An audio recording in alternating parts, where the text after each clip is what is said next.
I remember Saturday morning cartoons when penny candy actually cost a penny, and all I needed was 50 cents to buy me a bag of potato chips and a can of pop. Street lights were babysitters back then. Whenever the grid lit up, you made sure to have your tail on that front porch or running to make it home before your mama peeked through that front window to make sure that you did what was asked. The nosy ass neighbors always stayed in your business. You couldn't do shit without it making it back to your parents. And sometimes your parents gave them permission to check you while you were caught in the act. It was a village back then. I remember Rock Teacher, Mr. Freeze, 7-Up, Hide and Seek, Simon Says, and Duck Duck Goose. I remember everybody knew everyone's name. I remember the elders were reverenced and admired. I remember the local store owners knowing the names of your parents and them telling you to let your parents know they say hello when you were trusted enough to make a trip to the corner store to pick up bread or milk or little things that proved you were growing up. It kind of made little you feel proud to be able to hold money in your pockets, walk through the store choosing items from the shelf that matched the very specific itemized list that was distinctly handwritten for you by your mother. At this very point, you discovered what responsibility was without knowing. I remember show and tell in school. I remember finding your passion and being discovered. It's funny how something as little as revealing your personal hobby to the public granted you wings to take flight.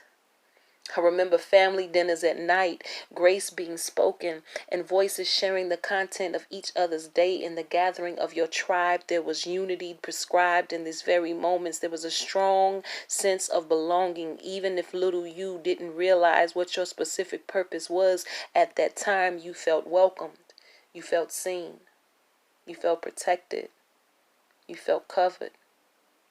Nowadays, kids don't even know their own value. Nowadays, neighborhoods are more like obstacle courses. Nowadays, schools are more prone to safeguard their staff as opposed to enhancing the intelligence of their students. Nowadays, fast food containers are sprawled about vehicles that are on the move while children listen to music in their expensive ass headphones loudly just to try to forget the difficulties they faced alone in the content of their days. Nowadays, neighbors don't even know your name or care enough to be nosy to make sure that a loud noise or a suspicious individual isn't a stranger attempting to bring harm to you or your loved ones. It's survival of the fittest instead of community. The blueprint lacks unity. It's an extension of prayers and condolences instead of proactiveness. It's a phone call to the police instead of calling the parents. It's missing children's posters plastered across every business established that was removed the next day because the business owners didn't want to represent bad business in a community that they could simply care less about.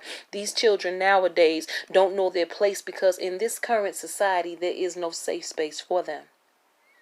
Money is thrown at their insecurities instead of reassurance and affirmation. Designer clothing is their hero instead of their families. Rap music is their saving grace instead of conversations spent around a dinner table about their day. Most of the parents in this day and age are having a hard enough time releasing their youth to the youth. It's like their age gets younger as they get older.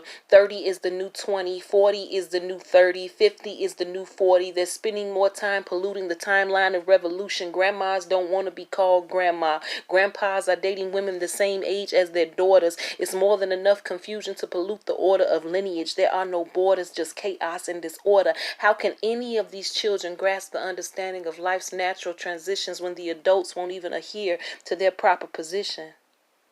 It's mayhem in Babylon. While everyone just pretends that children should stay in a child's place, but adults won't refrain from sharing that same exact space with them. The majority of millennials rely upon the knowledge and wisdom of their own peers who are just as much as lost as them, but they confide in each other because the parents refuse to listen. And the parents are lost because they're in denial about just how much times have changed. Yet although times have changed, no exchange of hands have been shown to create the separation of elders, and we wonder why respect is lacking from the forefront of those that are neglected to be taught the difference between being grown and just acting like it. These babies are raising themselves. These children are learning how to protect themselves. Adolescence is becoming their babysitters. Maturity is no longer afforded, is passed down through responsibility, but rather forced upon in unexpected teenage pregnancies. I guess that's why most grandparents refuse to occupy their titles, because it's way easier to sweep a fail under the carpet than it is to accept accountability. And this reality is easier to scapegoat and create a black sheep than it is to lead a lamb. Parents don't want to be shepherds no more, and children are leading themselves. Penny candy ain't penny candy no more, but Percocets and Mollies are always in stock. Safety nets aren't provided, but Glocks are easy to obtain. Neighborhoods aren't villages no more, but gangs are always recruiting. TikTok, Facebook, Instagram, Snapchat, Twitter, World Star lights up the grid while street lights shine down upon the chalk line, surrounded by police cars and a mother sobbing about how her child has been shot down. How can these babies find their voice in the midst of all of this pollution if adults can't find themselves wanting to be the solution?